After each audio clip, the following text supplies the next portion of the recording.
I've gone off my map a little bit here.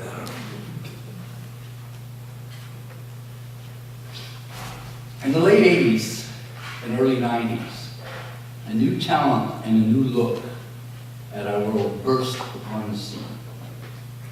Like almost all new movements, there had been attempts before, and they had varying degrees of success.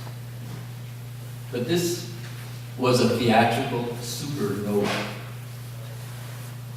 It was an event that shook our foundations, and I'm talking of Thompson Highway and his blockbuster hits, The Res Sisters and Dry Lips Oughta Move to Kapuskasing. An amazing title. Nobody knew. How many people know what Kapuskasing is? Hey, well, hey, we got nationalism. North Road, it's a good drive. I was born there. Fantastic. Did you ever meet Dry Lips? Did you see the play? Nope.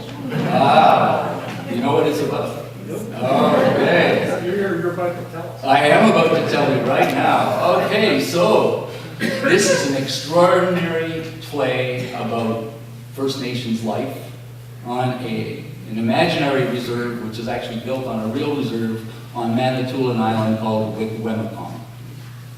And it is immediate, it is frightening, it is poetic, and it is an unblinking eye at the tragedies and the injustices that are connected with the First Nations life.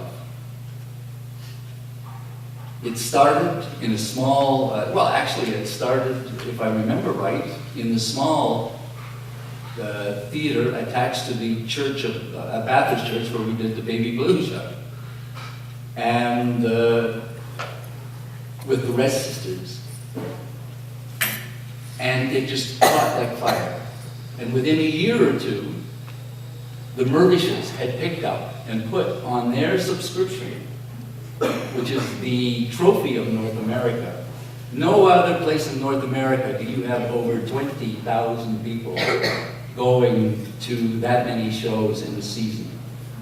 And to put that on in there, it was hugely controversial. It was another, what I would call, social seismic shock.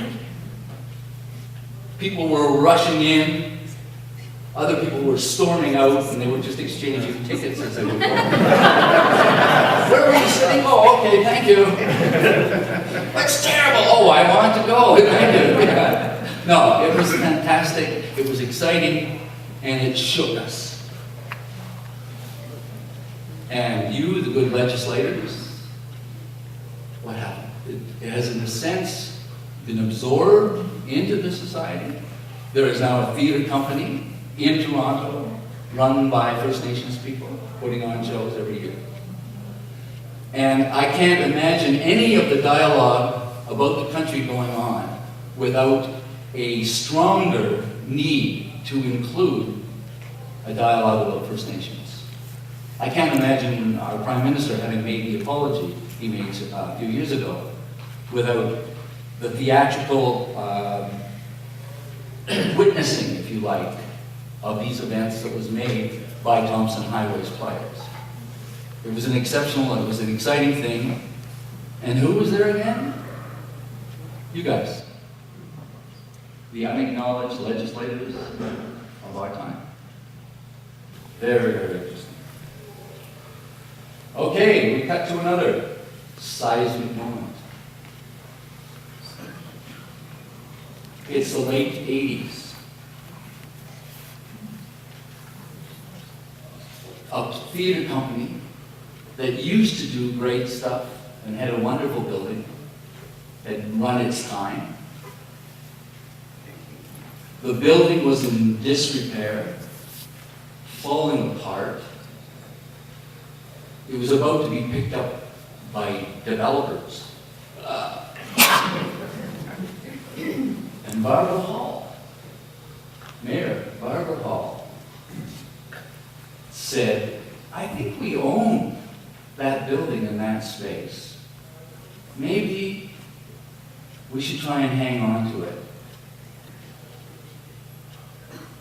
we give to the gays, they're very good at cleaning up things. No, seriously. I was involved with the community that helped organize the transfer of that space, which used to be Toronto Workshop Production on Alexander Street. And there was obviously a lot of organizational stuff and support things that had to happen from the theater community in order to make it go. But Buddy's leadership at that time was the most radical in town. They were on George Street, and they created some brilliant shows and the most outrageous parties that I was afraid to go to. No, seriously, I've traveled a fair bit, and I'm not afraid of too many dark dungeons, but their dungeon parties were quite special. And I had to take second-hand reports on them. Buddy's took over and has turned that building into one of the most extraordinary symbols in North America. It is the largest, most successful gay-operated theater company in North America. Not in San Francisco, not in Chicago, not in New York, not in Saskatoon, or not in Kapuskasing. Maybe we could have an adjunct in Kapuskasing. Okay. Now, the interesting point for me in terms of the seismic shift, I want to take you back to the 1970s. When we were homeless and we were about to put the play on I Love You Baby Blue, we had offices and a rehearsal space just off Bloor, right around the corner from the Alexander Street Theater. Every Halloween night, there was a special event all through the 70s. Shameful and extraordinary in equal part, if you like. The shameful part was that there was a law on the books that made it illegal for men to wear dresses in public, except one night of the year. What night would that be? Halloween. So on Halloween night, there was a huge lineup on Yonge Street between two hotels. And the hotels were no more than 500 yards apart. The Parkside, our offices were around the corner from the Parkside, and it was a gay bar.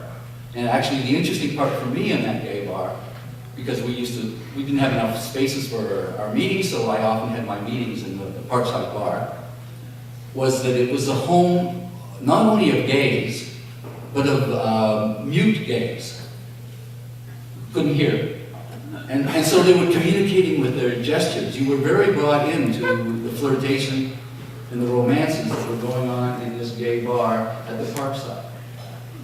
So, Halloween night, all through the 70s, they would all dress up in drag, outrageous female costumes, outrageous Halloween get-up, if you like, and the rest of the city would throw tomatoes at them, help them, as they bravely walked from the Parkside to St. Charles.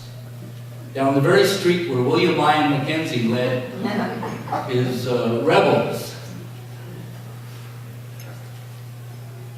But I guess they got more safety at the St. Charles than Mackenzie's gang got at Maple Leaf Garden area, right, where they were shot. But I mention those things to show the seismic shift.